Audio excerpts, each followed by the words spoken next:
Hey, all you grievers, let's get into it. That's pretty good. You're my first interviewee. Really? Yeah. Whoa. Mm-hmm. Not only do you get a very special guest, you get a front row seat to Sister Healing. Literal first time we've ever talked about our grief. Yeah. In depth. Yeah. Yeah. I think having a record, okay, we're having a serious conversation now is helpful.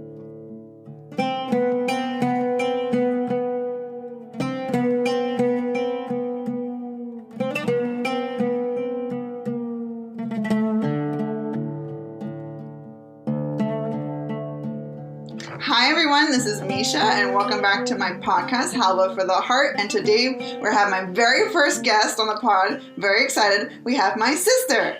Hi everyone, I'm Sarah. I'm Misha's little sister. My baby sister. Mm-hmm. Not so baby anymore, but... Sarah is visiting me in Korea for the second time because she had such a great time the first time. And it's been nice. Yeah, it has been nice. I guess we should give some backstory. Who are we and what our relationship is. Mm-hmm. We didn't plan any of this. Sarah's 5 years younger than me. Mm-hmm. We're both Pisces. Both born 5 days late. Really? Yeah. I didn't know that. Uh-huh. We have the same mom. And the same dad. Yeah. And our dad is still alive and our mom is not. Yes. Yeah, and she died when I was 20 and you were 15. Yes. In the last episode, I went into detail about my experience of her death. And the leading up to it. I went through my experience of being in college and having to drive back and forth and that madness. But I don't actually know your experience of it. Yeah, well, I remember you were going to go to summer camp. Yeah. And I was like, I don't think Sarah should go to summer camp. You didn't say it like that. You said, I can't believe that you would want to go to summer camp at a time like this. And I was I wasn't mad at you. I was mad at the adults who were like, are you seriously going to send her to summer camp? Are you fucking kidding me? And they're like, well, she's a child and we want her to have a normal childhood. I'm like, her mom is dying. Are you crazy? Mm-hmm. Yeah. You didn't end up going. No. Yeah. Yeah. And I remember asking you about it. Do you want to go? And I remember you were like, well, it's already been paid for. I feel bad if I drop out, if I pull out of it. And I was like, don't feel bad. Your mom is dying. That's all I know. Yeah. Well, I was 13, or maybe I was 12. I was 12 or 13 when she was diagnosed. Yeah. I was 13. I was in 8th grade. Yeah, just very different stages developmentally, obviously. Yeah, I was a freshman in college. Yeah, yeah. And I was living at home, so I was there for everything. I don't know, I didn't have a lot of agency, I guess, in terms of, my level of involvement. And I think culturally, too, it's there's an element of, oh, we take care of our elders and our family members and Persian culture. So it's interesting, now being an adult and being whoa, I was 13, 14 years old, changing diapers and being very involved in caretaking. Yeah, I feel that was thrust on you, but also, I think both of us were kind of kept out of, the information. Mm-hmm. We weren't given any knowledge of, what was actually happening. We were just, just focus on the day-to-day. Yeah. Well, it was also different because I was there again. Yeah. So, I remember when she was in the first went to the hospital. Mm. Okay, so to back it up from the very beginning. In December of 2010, I had gotten a really horrible flu right as winter break started. Mm. So I was super sick, and then I got better, and of course our mom got sick from my illness. So she had the flu, and I got better and she didn't get better. And she progressively got worse and worse to the point where, she couldn't get out of bed without throwing up. And they had been taking her to the doctor, and the doctor was like, oh, it's just the flu. Take some cold medicine, get some rest, and, you should be better in a week or so. And then didn't get better. And they went back, same thing, until she told them, I haven't been able to pee Yeah. And then they were like, oh, that's bad. We should give you a CT scan. And then that's when they discovered the tumor, and then it kind of kicked everything off. I got the phone call. And, right. Yeah, being a child at the time, I was like, oh my God, this was my fault. No. Like, I made her sick. And then, obviously, like, once it was, like, a brain tumor, then I was like, okay, I didn't do that. But no one, like, said that to you. Right. You, figured it out on your own. Yeah, and I remember there was one day where I was at home after school. At this point, winter break had ended, and it was January. I was home from school, and our parents usually got home from work around, like, 6:30. And no one was home yet. And I was just kind of like, what's going on? Like, where are my parents? I'm kind of hungry, haven't had dinner. And, like, I was an anxious kid, so I was like, oh my God, there was a car accident. Like, something horrible happened. Because they wouldn't not call. Yeah. And then Daddy called, and he was like, I'm coming home. We've been at the hospital. I'm going to come home, pick you up, bring you there. And at this point, we, like, didn't really even know anything. This was January. Mm-hmm. Yeah. Because I was home for Christmas and then went back. Yeah. And she was in the hospital. I think they were doing the scans. And my friend's dad was a coroner. And he happened to be at the hospital, like, because doing his job. And he was like, Sarah, what are you doing here? And I was like, I don't know. I don't know what I'm doing here. No one told me anything. Yeah. And then they got the CT scan results back and just saw that there was a mass in her brain. So they didn't know if it was benign or malignant. Learned what those words meant. Real quick. Yeah. And then I think they called you and spent 15 minutes talking about the weather. I was like, what is happening right now? Why are we talking about the weather? Yeah. And then I think she had her surgery. And then it was like, we're the waiting game for the biopsy of like, how serious is this going to be? And then it turned out to be very serious. Yeah. And that kind of kicked off everything. And very radical changes all at once. Yeah, I don't know. I don't even like remember a lot of it because trauma. But I do remember, like, at least while she was sick, the first year she wasn't so sick. Yeah, she was still, like... She was still working for a while. Yeah. And she wanted things to be, like, as normal as possible. And I was like, okay, I'm taking the cues from you. Like, I don't know. Not that I didn't want to acknowledge it, but I was like, I can't even... Yeah. You know. Well, no one's having conversations with you either to, like, explain, like, what's happening. So you're like, I guess everything's normal. Well, I was like, I know things aren't normal, but... no one's actually acting like it isn't. And I don't know how to, like, ask. And if I did ask, like, it was like, oh, don't, like, you don't need to be thinking about that. Like, go do your math homework. Like... I remember, like, probably a year into it, we were at the hospital together. And because I was majoring in psychology, so I was taking, like, neuropsych and those things, and like, we were learning about glioblastoma in my classes, and I remember, like, showing you my textbook and being like, do you have any questions? So I don't think anyone's even, like, asked you that yet. Like, do you have any questions? And you were like, I want to know if it's genetic. Mm-hmm. And I was like, that's an excellent question. Why has no one told you this? Like, why has no one said, like, hey, this is not something you have to worry about? Yeah, I don't know. Our mom was very much, like, education first. Like, that's the most important thing. But also, it's like, how am I supposed to learn algebra? Right, yeah. when all of this is going on. Yeah. And I don't know. I mean, like, I also don't fault them because how do you explain? Yeah.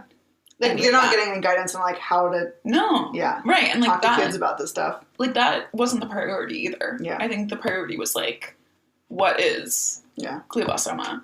Let's do as much research as we can. What clinical trials can we get on? Right. Like, exactly. It wasn't like, oh, let's find a book on, like... And even then, like, I doubt there were any resources at the time for, like, how to explain this rare condition to your adolescent child. Yeah. There wasn't even, like, anything on grief. Like, any literature on, like... There's I remember at the time, at least, there was some for, like, children. Little for kids, children. Yeah. There was a little bit for teenagers. There was nothing for college students. Like, absolutely nothing. And I was so upset about it. I even, like, emailed a few ones that were for teenagers. And I was like, well, she was diagnosed when I was 18. Doesn't that count? And they're like, sorry, you're out of our age range. If you were 19, sure, but you just turned 20. Yeah. I was like, are you fucking kidding me? Yeah. I think our mom was so different than what you expect most immigrant moms to be like, in that she was never really about, like, I want a better life for my kids than I had. Like, that was never her mentality. I think she thought that, like, the struggles she went through made her a better person, so she wanted us to struggle too. I don't know if she wanted us to struggle, but I think that there was an element, and I think it was related to her trauma, of, like, a level of resentment of the privilege that we had. She constantly was like, you guys are so spoiled. You have no idea how spoiled you are. And I'm like, didn't you grow up with maids? Like, what are you talking about? I have to clean my own room. Yeah. Like I know you went through hardship when you moved to the U.S. and, like, that was challenging. But, like, your childhood was not challenging. Right. And I also don't think that, like, I had any sense of that being challenging. Like, her having moved here by herself when she was 18 years old. Like, that was just normal. I was like, that's just what the story is. Right. Like, yeah, she came here when she was 18, and of course it was hard, and then it wasn't hard, and here we are today. But then I remember when I was in college and I studied abroad, I remember being like, whoa, holy shit, like, this is so wild to be in a place where I don't know anyone. I kind of speak the language, but I don't really. The culture is so different, and I have an end date.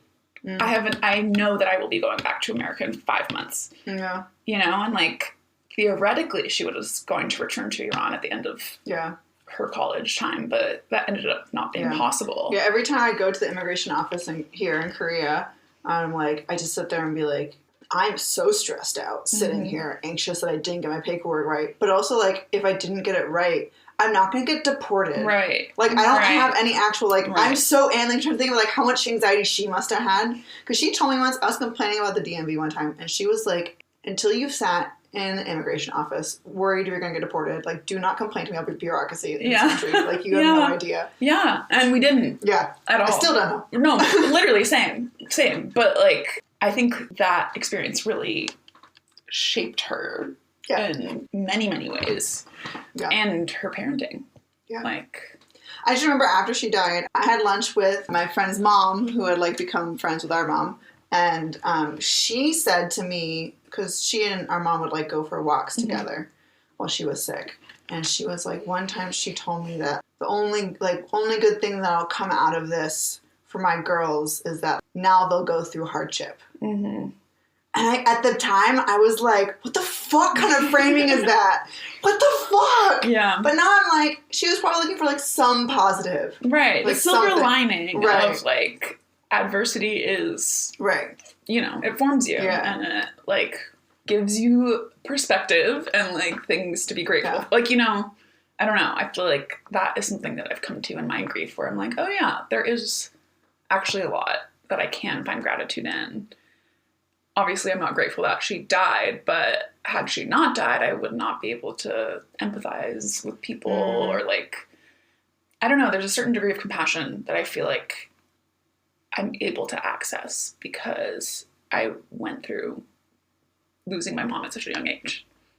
That, like, I don't know, it feels kind of dark because sometimes with my friends who have both their parents still alive and, you know, navigating the trials and tribulations of, like, being in adult relationships with your parents. And I'm like, ooh, I have, like, a horrible secret. Like, I know your parents are gonna die.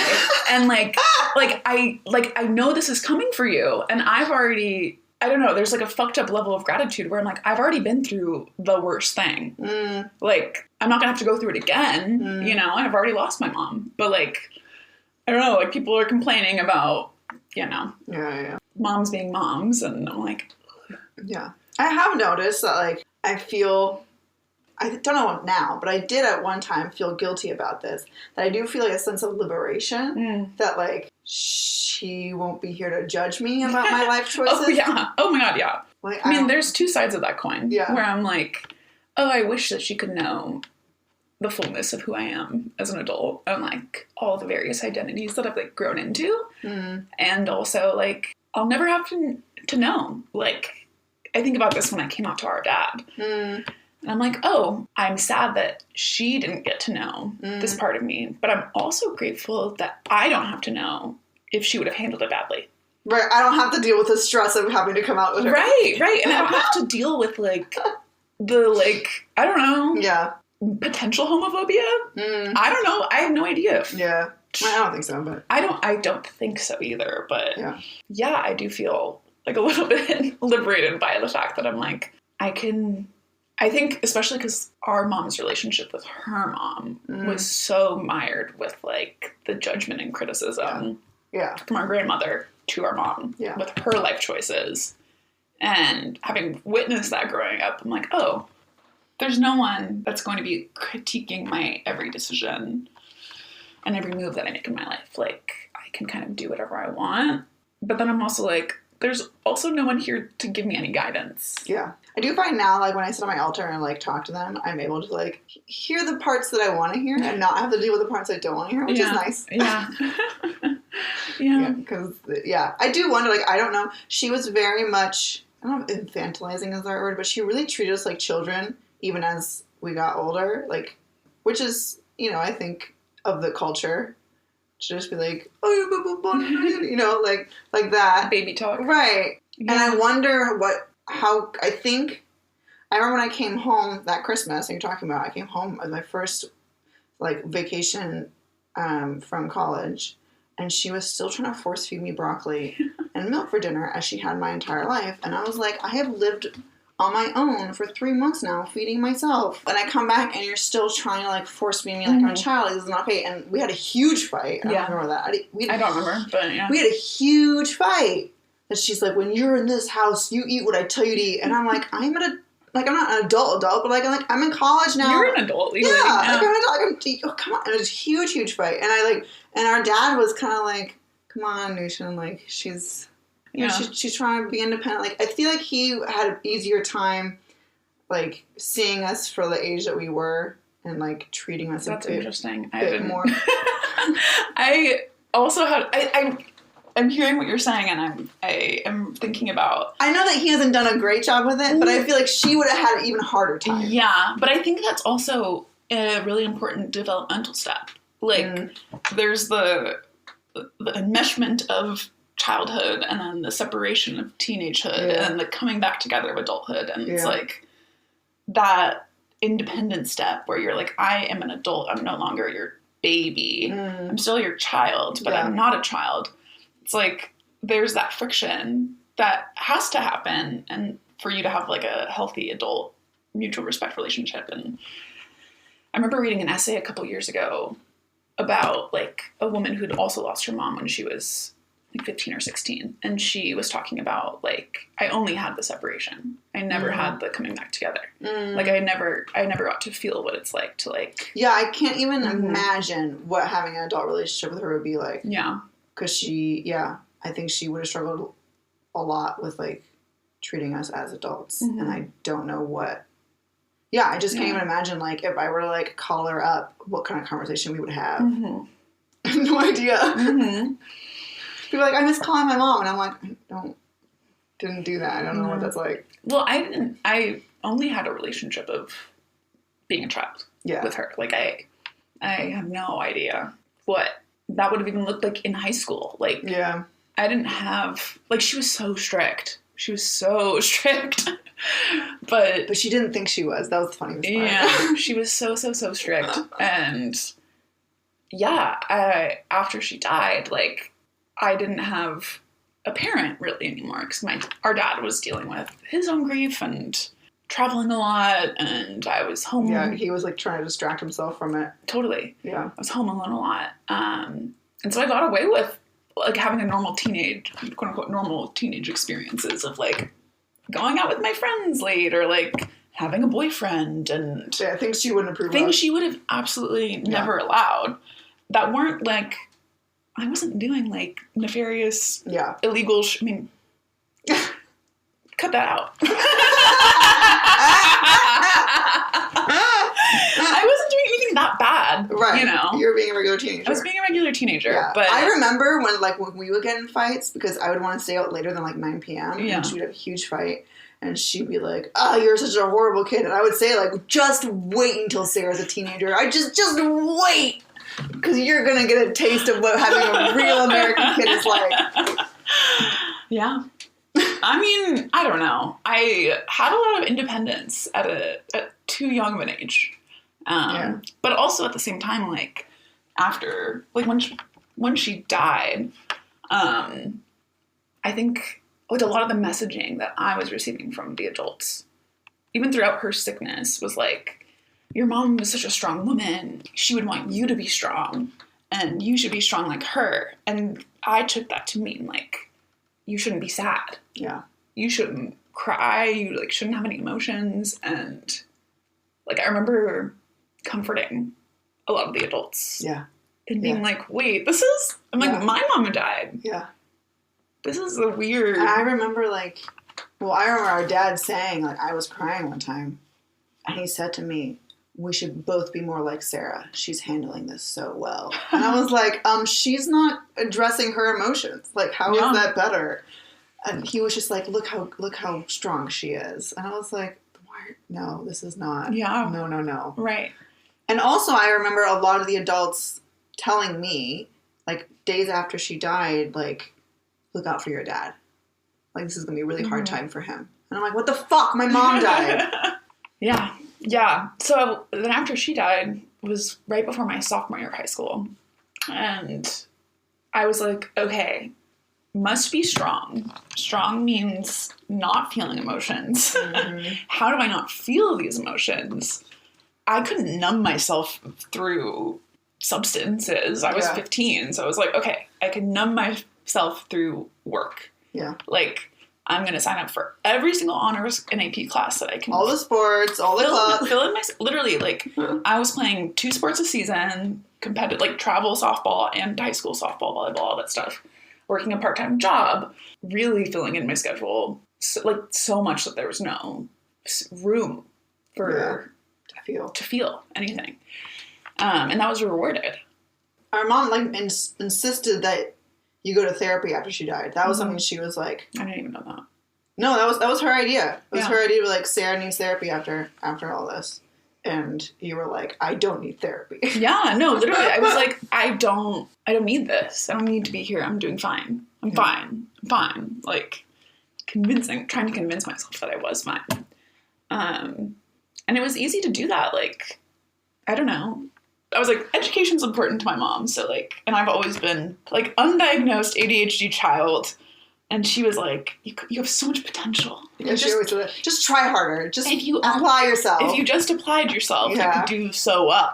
And then so that's what I tried to do and worked really, really hard and got into the college that I wanted to get into. And that school was very academically rigorous. So then that translated going into college of I can continue doing this thing that, like, is a very clear, like, here's the assignment, you follow the instructions, you get an A.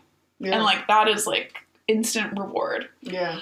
So I was not feeling any grief at all. It's funny because I feel like even like the admissions counselors at the school were probably like, wow, she's taken such a hardship and turned it into such literally. I mean, post-traumatic growth is, like, the term that they use. Yeah. That I don't even think was in the lexicon in 2015, but... It was because I wrote a paper about it in college. Ah, interesting. Mm-hmm. It wasn't in my lexicon, but that literally wasn't in college essay was. Like, I remember being like, it would have been easy for me to fall into a deep depression, but instead... I took the high road. And instead, I just worked myself to the bone. And have not addressed any of my emotions. Of it, exactly. So yeah, it wasn't until I graduated from college when I, like, started working my first job. And I was like... this is it. Like, I have nothing to... This is what I've worked for my entire life. No, literally. And then I was like, I don't have the same, like, expectation of... Like, with work, you work during the day, and then you come home, and you can do other things. Whereas in school, it was like, okay, I'm taking classes during the day, and then I come home and I study, and I write my papers and do all this stuff. So that's when I, like, first, I didn't even realize what I was feeling was grief for a long time. I just thought that I was depressed, which I was, but it wasn't until the pandemic hit. Really? Mm-hmm. Wow. When I was like fully, there's no distraction. Yeah. There's nothing, like you have to sit here with yourself. And it took a while. It took 8 years. Yeah. Literally 8 years. And then that's when I was like, okay, I guess I'm going to like start therapy in earnest. And like, I remember going to my first dinner party group over Zoom. And everyone there was like, oh yeah, my mom died last year or 2 years ago. And I was like, my mom died 8 years ago. And I'm like, just realizing. Yeah. And it hit me like a ton of bricks. And it was really hard, but also very like important and also liberating in a way to finally feel those things. And I think a big part of that for me was like my coping mechanisms for those 8 years was like distract and avoid. And the story that I'd been telling myself was like everything in my life was perfect until she got sick. And my mom was this perfect angel of a woman and like the best person in the world and could do no wrong. And I think allowing myself to grieve, a big part of that was really important. And really, I think a major blocker was like allowing myself to be angry at her. Because I couldn't even like let myself sit with the truth of her as a human, you know, like the good things and the flaws, right? Of which there are many, as you know, we all have. That was a really big realization of like, whoa, none of it, like it wasn't, my life was not perfect until I was 13. And then is when shit hit the fan. And then I remember I came home during the pandemic and I don't even remember what the context was, but I was going through it with my grief and I was talking to her dad about this. And he was like, I always knew it would catch up with you. Jesus, what the fuck? I always knew it would hit you eventually. And I remember being like, why didn't you help me? Yeah. Like, why didn't you? Yeah. If you knew that this was coming for me, like, what? Yeah. I don't think he knew how, but yeah. He didn't. But I was like, I don't know. You had this, like, awareness. Yeah. And you just let me. Yeah. Do, I don't know. Yeah. What I wanted to do. Which I think at the time I was grateful for. Because it allowed me to not confront. Right. You weren't ready. I wasn't ready. So I remember, like, you were seeing that therapist, like, right after she died. And I don't know who called me. Someone called me and was like, the therapist wants you to come in as well. And so I went to one therapy session with you, which was the weirdest experience because you didn't say a single word. I don't even remember that. Really? No. I came in and I was like, I was talking about, like, our relationship and I was trying to get you to talk and you, like, literally didn't say a single word the entire hour.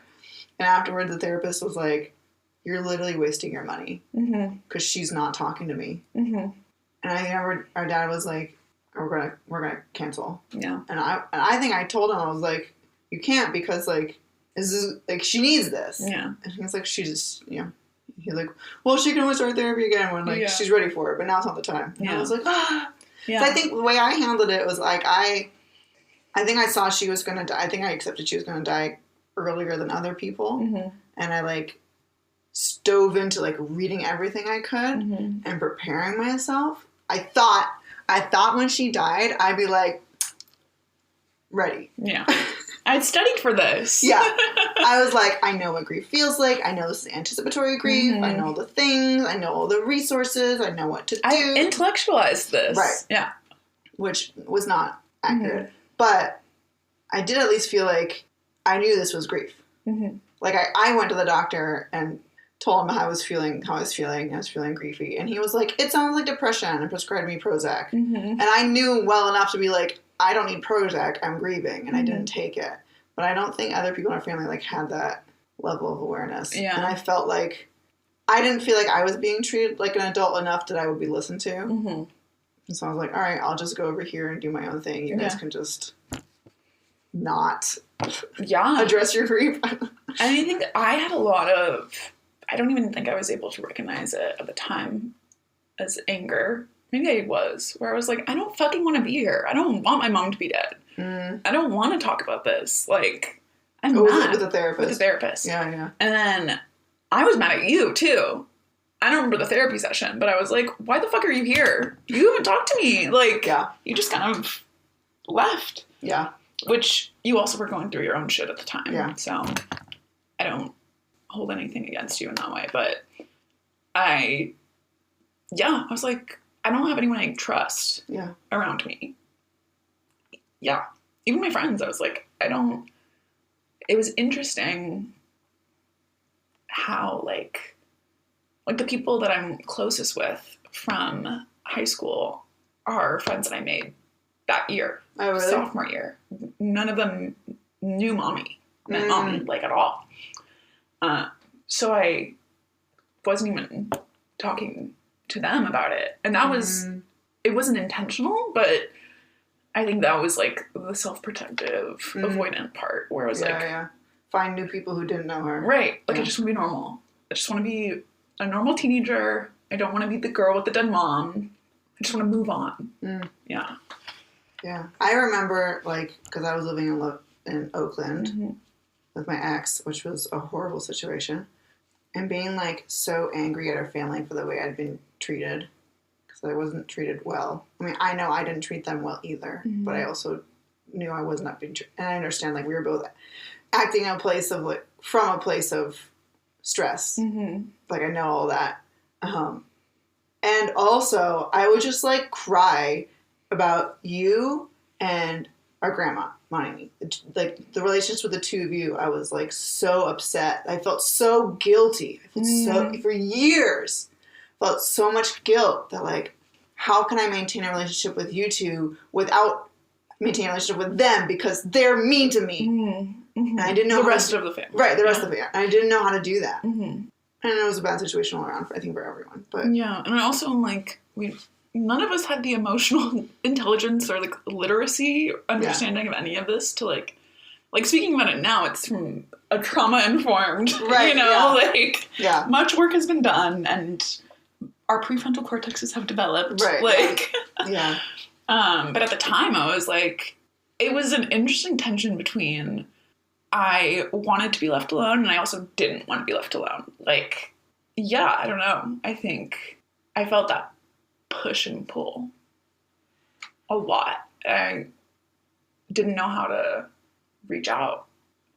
Or who? Like you said, you didn't know who you could trust. Yeah. Yeah, I felt that. I was like, well, I guess I only got myself then. And then that was also another thing where our mom was so adamant about us being independent and, like, being able to stand on our own 2 feet. Yeah. So I was like, okay, this is me standing on my own 2 feet, I guess. Yeah. Yeah, go through the adversity, and then, like, you take care of yourself. Yeah. And grief is already such an isolating experience. Yeah. I think I was, I don't know. I guess more context for our relationship is that, like, we were never close growing up. Very different personalities. Yeah.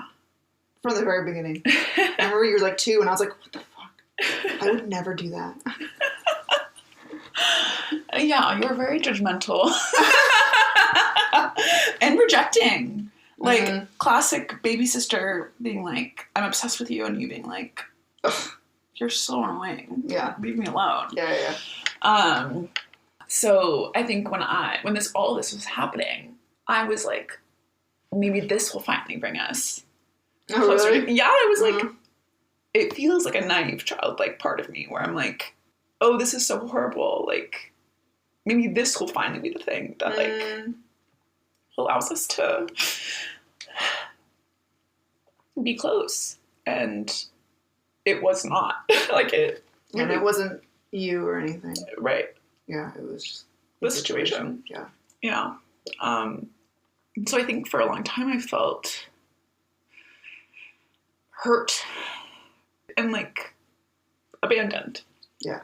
I mean, that's what I had guilt about. Yeah. For years. Yeah. I was like, I abandoned my sister. But also it's like you had to take care of yourself too. Yeah. Yeah, I don't know if I made the right, because I moved back from Chicago when she got diagnosed, and I tried living at home. I wanted to take a semester off just to like adjust, and our mom was like, absolutely not. You will be taking a full course load of classes at the local community college. She wanted me to transfer that semester, and I was like, can I at least take a semester at community college? And she was like, fine. If you must. Right. And so I was taking a full course load at community college, and she insisted I get a job. I don't know why. She was like, I'm not going to have you here just like puttering around at home. You're going to be doing something with your life. You're going to get a job. So all that, plus like the rest of her family being like, you are now the woman of the household. You have to take on woman of the household responsibilities. And I was 18 years old. And I was like, what the fuck?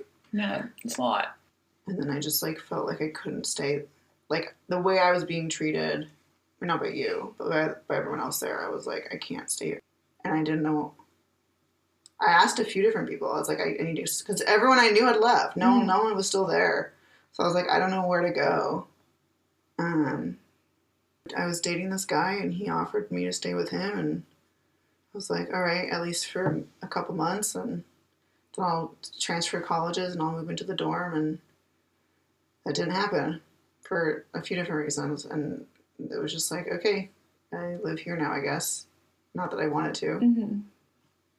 Yeah, I felt a lot of guilt around it. I was like, I didn't want to leave the house. I wanted to be there, but I couldn't, and I had nowhere else to go.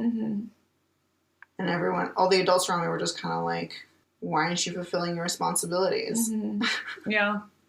Yeah. I remember when I applied for jobs, because she made me apply for, I was at the interviews. They were like, so how come you like dropped out of school and moved home? And I told them, well, my mom just got diagnosed with cancer. And they were like, then why are you applying to jobs? Yeah. And I was like, my mom is making me. Yeah. Yeah, the expectations were really high. I remember like we were just being gaslit by everyone of like, this is normal, this is normal, this is normal. Don't have any reactions. This is normal. Perform.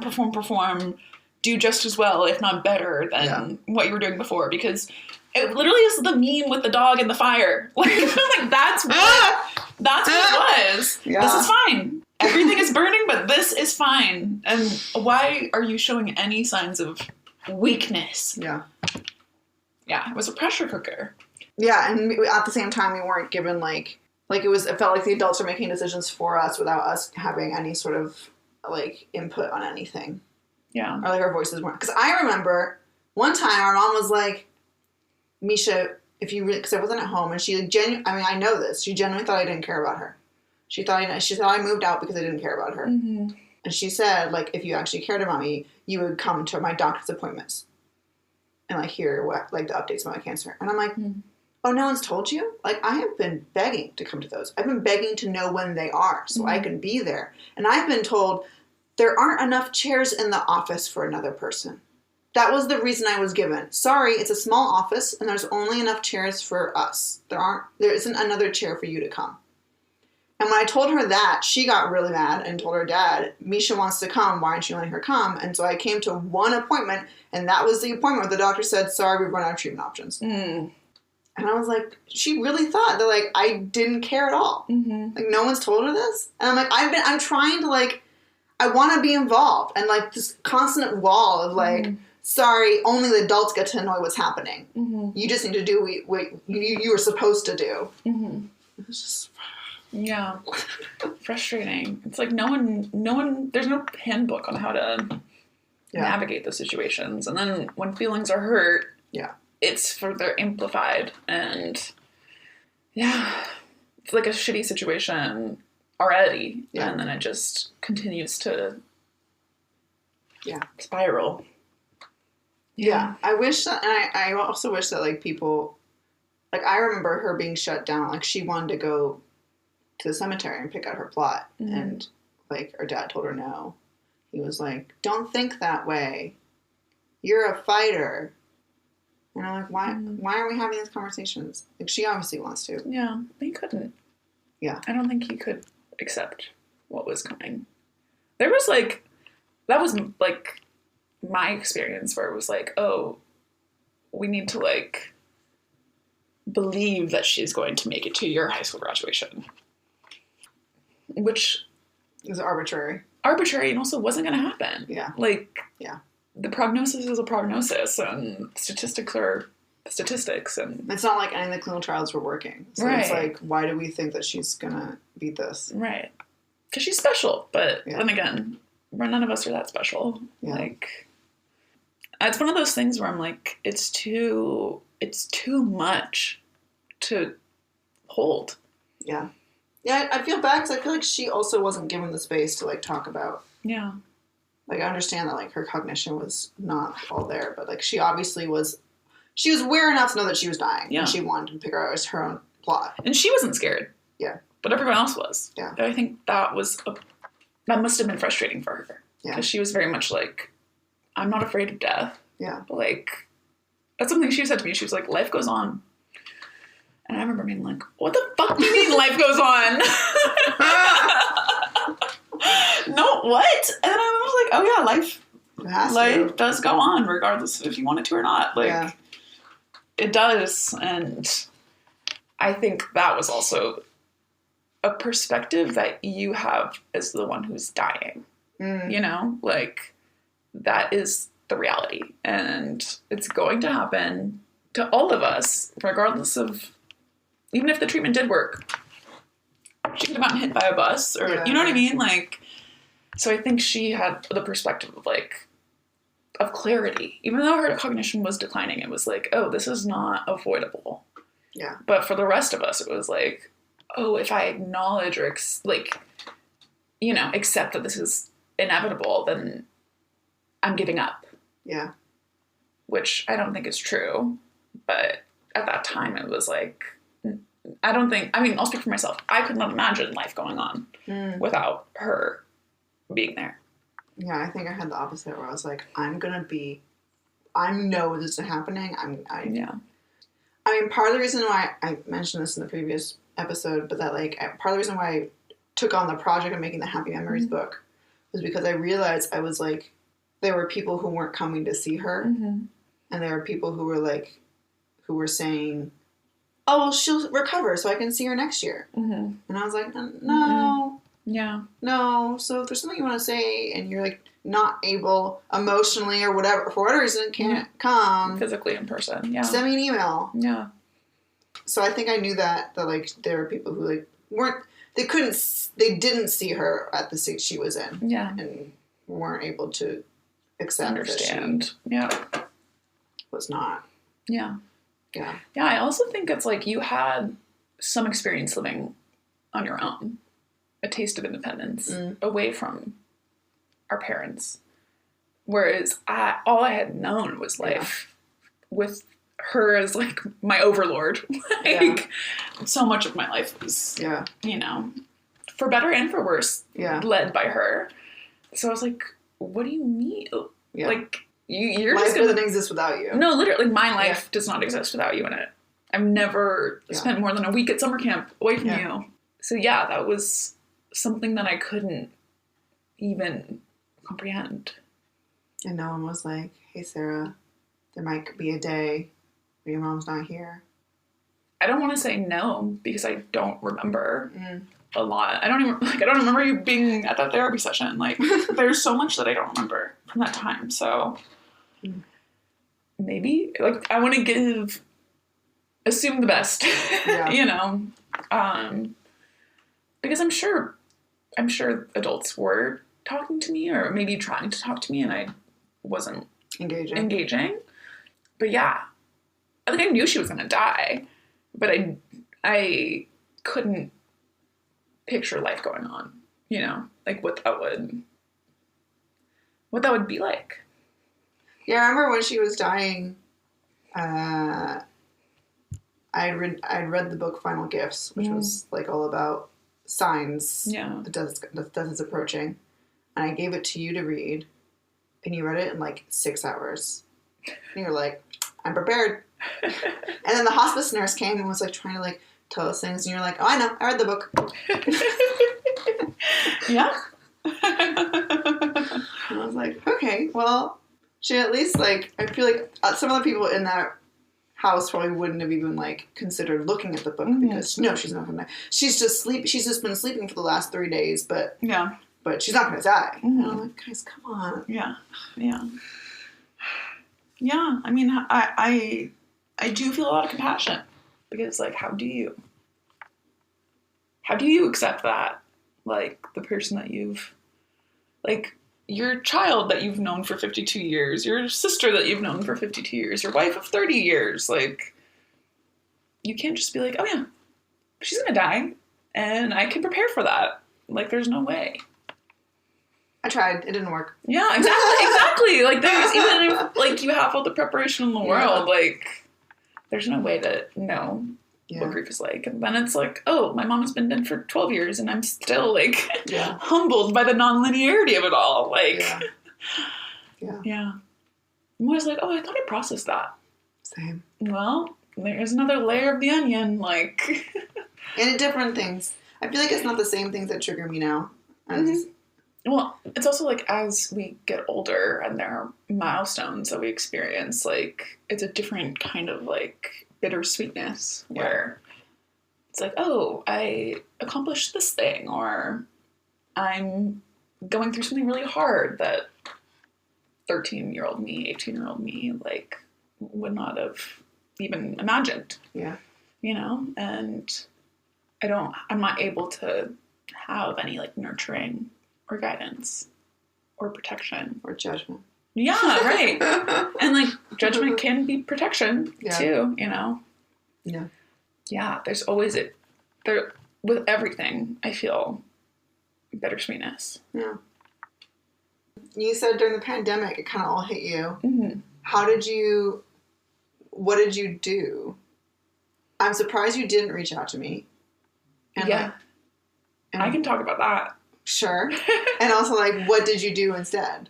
I had a really great therapist who said, don't reach out to your sister. No. Well, no, I remember, like, I was hurt. Yeah. And I remember when I was living in Chicago, and you had texted me, and this was, like, when I was processing all of this stuff for the first time. And I was so angry. I was like, she thinks that she can leave me and then reach out as if nothing has happened, and, like, without acknowledging the past, and, like, I can't respond right now because I'm not going to be able to, like, I'm mad. Yeah. So it's better for the potential future of, like, closeness that I yearn for if I don't lash out. You know, if I appreciate that. Yeah, no, it's like, I remember my therapist was like, okay, every day for a week, write a letter to your sister. Oh, wow. Yeah. And they were mean letters. Again, I'm like, that's deserved. That's why you don't. Yeah. You write that shit down in your journal and close it, put it away, like. Yeah. But it did take me at least, I would say, like, from when you first texted me, which I don't even remember, at least a year of, like, I remember being like, I can't even talk to her until I air every single grievance from the age of 0 until now of, like, this is how you hurt me, and then I was like, oh, for every single thing that I have, she has one for me, you know? Like, we're sisters. Yeah, yeah. And also, like, I have so much guilt. And I like, don't want you to feel, I don't want you to be carrying that. Yeah. Because you were also a teenager. Yeah. I felt such a responsibility as the older sister. Big sister. Like, it is my job. But I'm like, there's so much pressure on the firstborn daughter. But also, it's my job. Yeah. Because it's funny, because I feel like there are other people in our family who, like, felt like I owed them an apology. And I was like, no, I don't. Yeah. I owe Sarah an apology and no one else. Yeah, I don't know.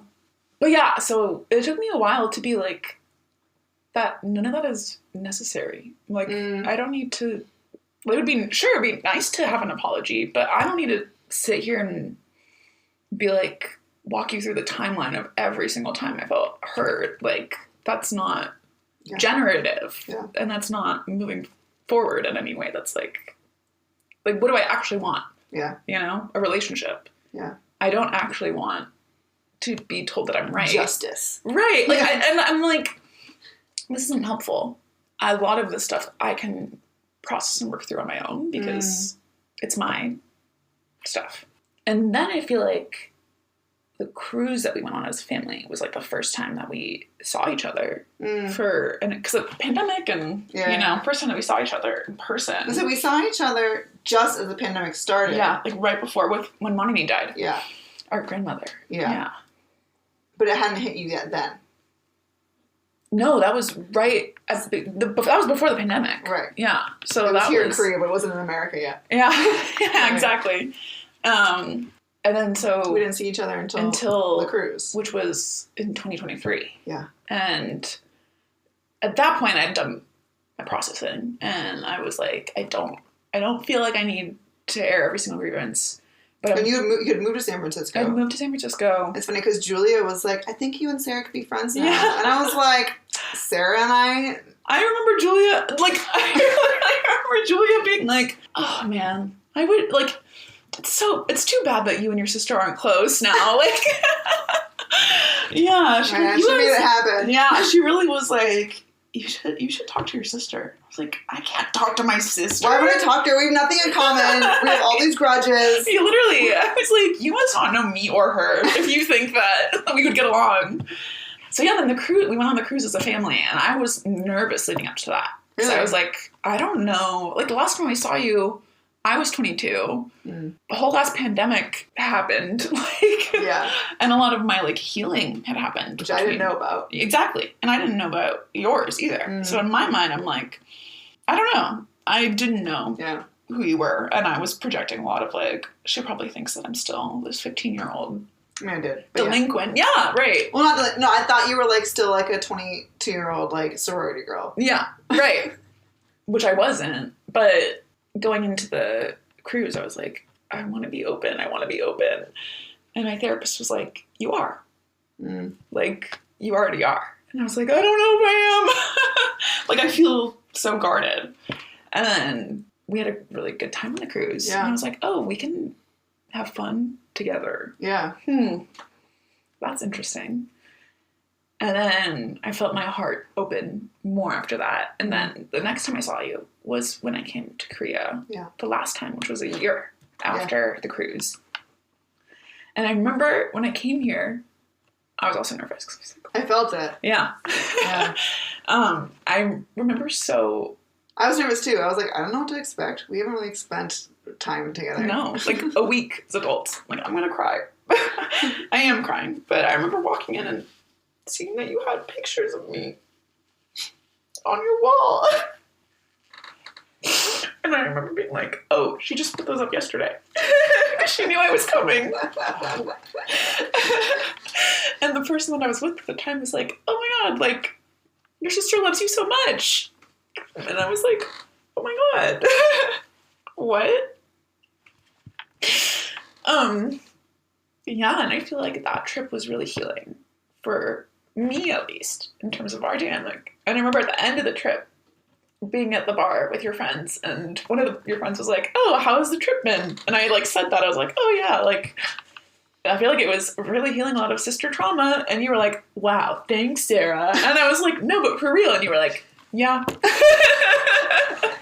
Like, it did. I think it felt so different because I was like, oh, we are both adults now. And, like, we are both able to regulate our emotions and, like, understand where each other's coming from. And yeah, I was like, I don't need to know all the details to feel love and compassion in my heart for you. Same. I think a big part of it for me was also finding compassion for myself. Yeah. I remember I don't want you to feel guilty. Yeah. Well, I'm doing okay. Yeah. Yeah, I felt like I let you down a lot. And I was, like, trapped where you were trapped. I was trapped. Yeah. I was going to say I felt trapped. No, I was trapped where I was in a bad situation. And I like, didn't even care about myself. Yeah. I was like, but Sarah.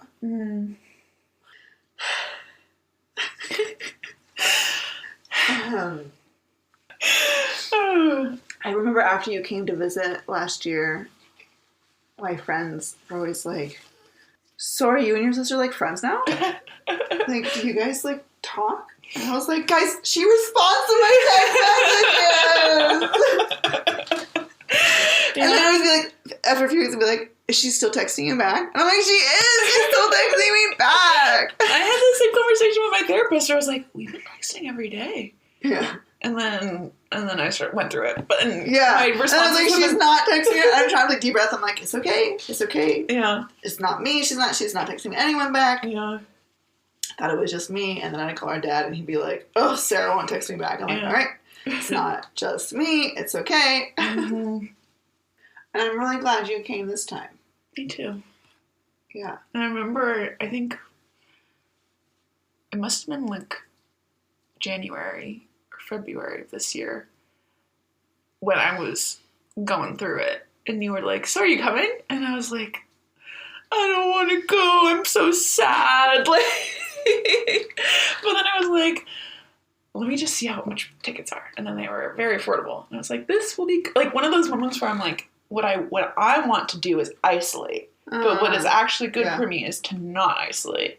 And to go somewhere new. I was grateful that you reached out and were like, I still want you to come. I pestered you. Not even. Like, you sent one text and I was like, actually, like, I feel like that was the, like, reassurance that I needed, that it wasn't, I wasn't imposing myself. Well, I was telling everyone you were coming back. Yeah. And they were like, when? And I was like, oh, she hasn't bought tickets yet. Yeah. Right. I feel like that was the nudge I needed. It wasn't pestering. Okay. It was like, remember we had a good time last time? I was like, oh yeah, we did have a really good time last time. Yeah. And like, at that point, I hadn't even gone through my breakup yet or anything. So I think I'm very grateful to my past self for having booked that trip, because I did really need to get out of San Francisco and like be with family and, all that stuff. Yeah. I don't know. I feel like so much has changed in the past 2 years of our relationship. Like, completely transformed. I feel like you've changed. Yeah. I'm the same. No, you've changed a lot, too. And I remember last time I was here, another small moment where I was like, whoa, sibling dynamic has shifted. I was singing. I didn't even realize I was singing, but I was like singing out loud mindlessly. And you were like, do you want to put music on? You're singing. And I was like, oh yeah, I guess I do. And then I was like, whoa, you 5 years ago would have been like, shut up, stop singing. That's so annoying. Yeah. I had a moment this trip. I was like telling my husband, Stefan, I was like, I'm like shocked by how much we have in common that I didn't know we had in common. Yeah. And he was like, you guys are sisters. And I was like, no, but my whole life I've been like, we are nothing alike. Yeah. We don't have any of the same interests. We don't like the same things. Mm-hmm. Like, we just don't get along. And now I'm like, she does the things that I do and I don't know why. Because we haven't had a relationship in such a long time. Right. Well, I also think I was the same way growing up too, where I was like, well, Misha doesn't like me, so I don't want to be anything like her. Like, I am like, if she, like, I remember literally being in college and being like, oh, I'm really enjoying this psychology class. Like, this is so interesting. But Misha majored in psychology. I couldn't do that. And I think that's my, like, younger sister trauma of, like, you being like, why are you copying me? Yeah. And I'm like, I can't be copying Misha. Then I'm like, it's funny because I didn't even like psychology. Yeah. You didn't know that. No, of course not. Of course not. I just, I don't know. There was a degree of like, we're two different people. Yeah. Separate and distinct. Yeah. And even now, we're like, you guys look a lot alike. I'm like, we're literally nothing alike.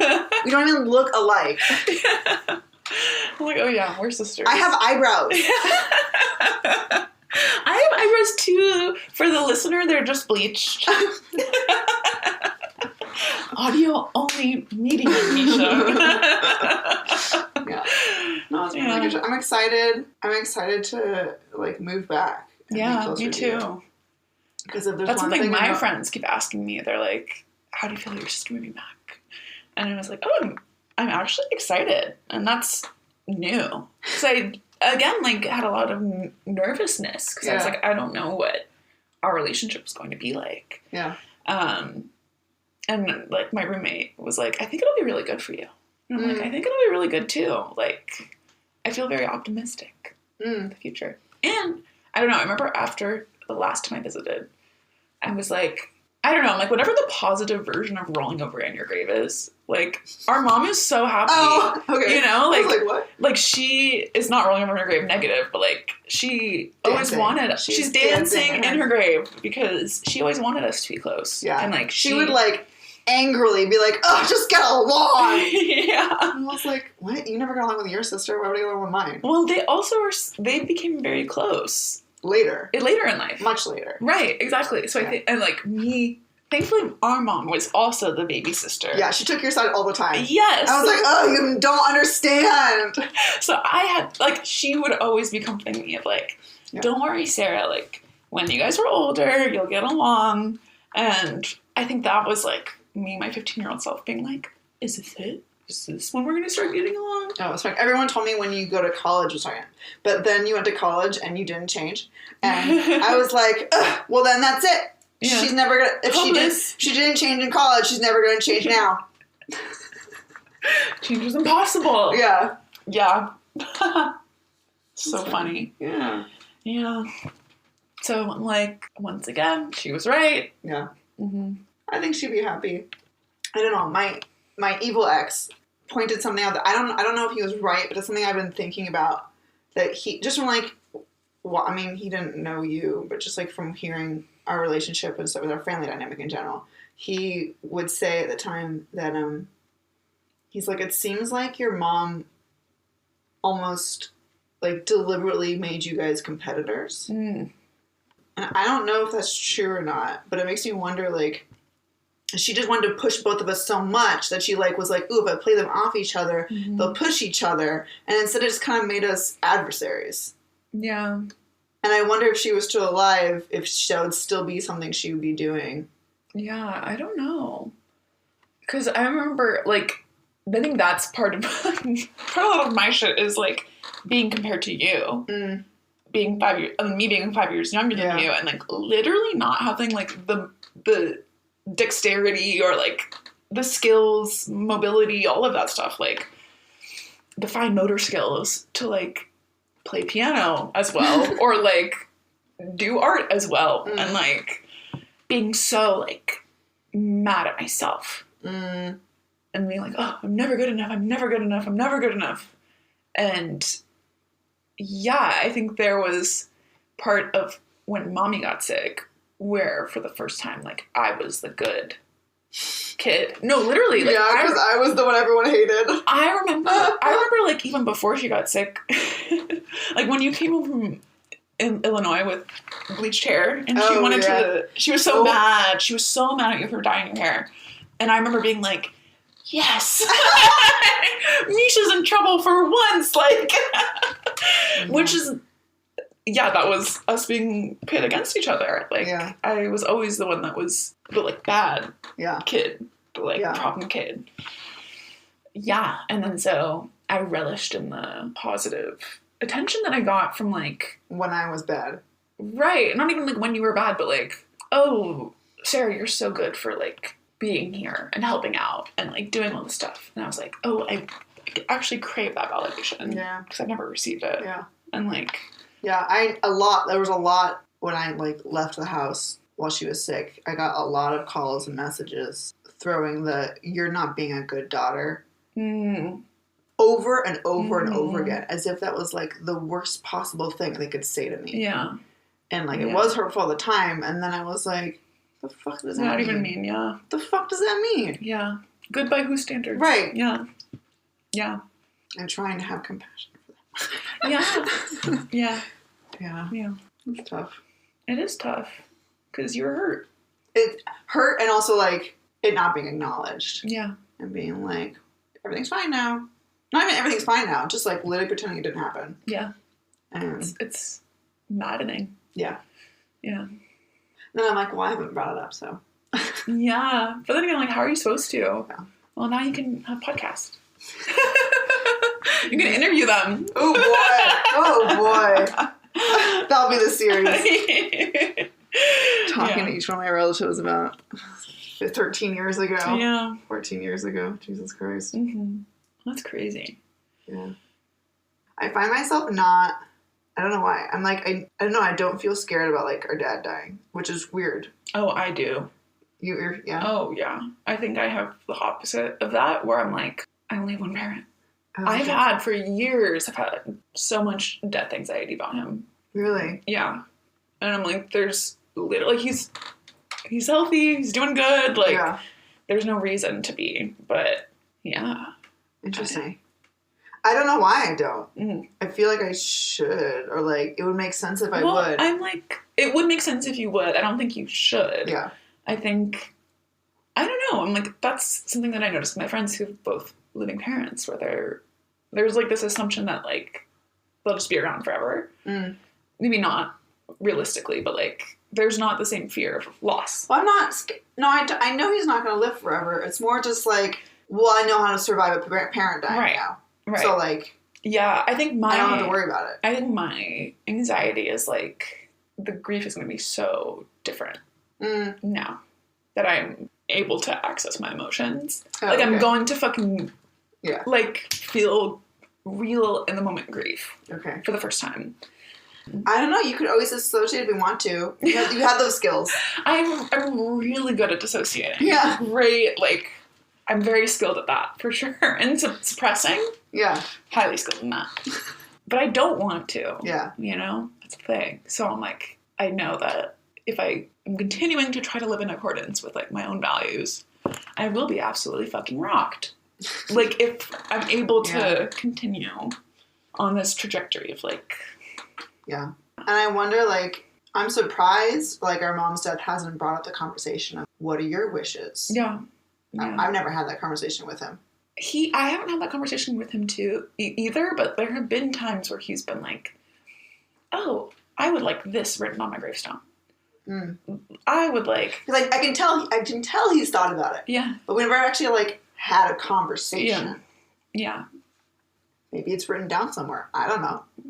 Yeah. That'd be a good thing to know. Yeah. And a good conversation to have, too, before anything happens. God forbid. I mean, I feel like it's something we all should think about. And now that his parents are getting close to that, I think he'll finally want to, like, at least it'll start conversations. Yeah. It's crazy to me that both his parents are still alive. I know. I told this to you the other day, but, like, during the pandemic, I was probably 23 or 24. I remember, like, having the realization of, like, whoa, you're in your 60s and you still have both parents, and I'm 23 and I have one. Like, that's not fair. Yeah. Yeah. I don't think I realized that until, like, literally a week ago. Yeah. When I was talking to him and he was talking about, like, oh, you know, Grandpa's getting old, like, he's getting about that time, blah, blah, blah. And it hit, like, I could hear the, like, anticipatory grief in his voice. Yeah. And it hit me. That's when it hit me. I was like, oh, he doesn't know how to grieve a parent. No. And then I was like, should I give him advice? Does he want advice? I don't know. Yeah. Like, I don't know what my role is in this conversation right now. Yeah. Yeah. I wonder, now that I'm a death doula. Yeah. I keep calling you a certified death doula, but you're not. I'm not certified. There is no certification. They're not real. Yeah. But I feel like we would have benefited from having a death doula. 100%. Which is funny because usually they're like, people usually come into this work for one of two reasons. Either they witnessed a horrible death and they never want anyone to experience that again, so they become a death doula, or they experienced a beautiful death and they want everyone to have that. And I was like, I was a bit of both. Yeah, I feel like in between. Yeah, I'm like, she was able to die at home. She wasn't hooked up to any machines, which is what she wanted. You know, we were all able to be there. And yet, the family dynamics were just so tense and, like, people weren't confronting the reality and conversations weren't being had. There was no one to facilitate. Right. Yeah. Like, I think if there had been a death doula who was skilled in, you know, leading those conversations and, like, acknowledging the dynamics and the feelings and then, like, being able to move past them. And but we didn't know. Yeah. None of us had the skills at the time. Yeah. And we were all dealing with so much pain. That's the thing. I feel like, at least with how the system is now, the only people who get death doulas are people who like are at least self-aware enough to know that they need one. Yeah. And so it's the families that like don't hire death doulas who probably need them the most. Yeah, of course. Well, I'm like, I think that is I think it's also like having gone through the loss of one parent. I'm like, oh, I know what not to do. Right. And I know I'd want a death doula next time. 100%. And I think that will change things. I think my anxiety is like, oh, I'm going to go through, like, I'm going to be alone again, which is not true. You know? Yeah. Okay. I love you. I have so much gratitude for you. Me too. I hope you're able to release some of the guilt that you may feel. I thought you were going to say release this podcast episode. Oh, well, that too. Hopefully. My guilt, I feel like I think once I found compassion for myself. Yeah. And I think I had a therapist tell me, like, you know, it wasn't all on you. It wasn't. To, like, take care of your sister. Yeah. And I was like, oh, yeah. Yeah. Yeah. Well, I'm grateful that we could talk about this. Me too. And I hope that we have many more conversations like this in the future. Thanks for listening. I hope you could tell our voices apart. Yeah. I was like, it's funny how we're like having this conversation of like, oh, we're nothing alike. And I was like, I wonder if the people listening would be like, you guys sound exactly the same. People told us that. Yeah. Yeah. It's funny. Okay. I love you. Love you too. Bye, everyone. Bye.